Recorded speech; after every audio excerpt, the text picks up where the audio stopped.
Ny festival Toliara Tsimorolo zany a mitandrina zany hoe ametraka any amin'ny faritra atsimo andrefan'iny a festival anankiray a momba ny kolontsaina sy touriste tourisme mitandrina zany aorianan'izay a hoe mba handresy lahatra ny fizahantany sy ny tolana toerana zany fa ilainy ho an'ny fampandrosoana ara-économique io ara-touristique io ny resaka kolontsaina patrimoine culturel izay zany hoe ampiseho zany any am-potony hoe manana harena ara-kolontsaina ny malagasy ary io harena ara-kolontsaina io zany tokony tena hoe androso kokoa hitaritana olona maro sy ivarotana Madagasikara fa tsy ohatra hoe touriste sexuel ohatra ary zay zany tandrina ametraka tourisme culturel zany matanjaka kokoa eto Madagasikara araka ny anarana moa zany hoe Toliara Tsimorolo malaza anarana nalam-palaza ny Toliara moa io hoe Toliara Tsimorolo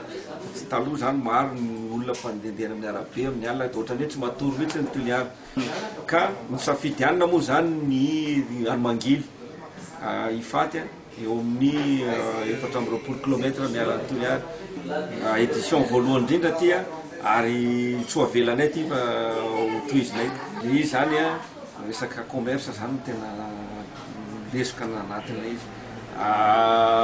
indrindra moa zany eo amin'ny resaka fitondrana moa zany resaka kolontsaina mba ambindravatra amin'zareo ny eo koa moa zany ny artiste fitadiavana izy tsy menatriny izy ka zavatra tokony ampidi-bola aminy zany matetika ny tena idirany voalohany zay nefa ny tena hoe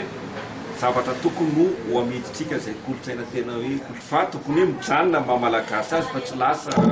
lasa hira sud-af na lasa hira afrikana dombolo sy ohatran'izany le hira ka zay zany no lesoka zany asina io hoe asin'ny tany io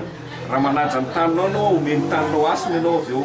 ka raha ohatra anao zany hoe tsy manasina ny taninao anao mahazo anao andao fa mety apitro anao mety zany ny taninao anao avy eo hoe ianao raha tsy manaja anay ka ahoana ny anao io tody io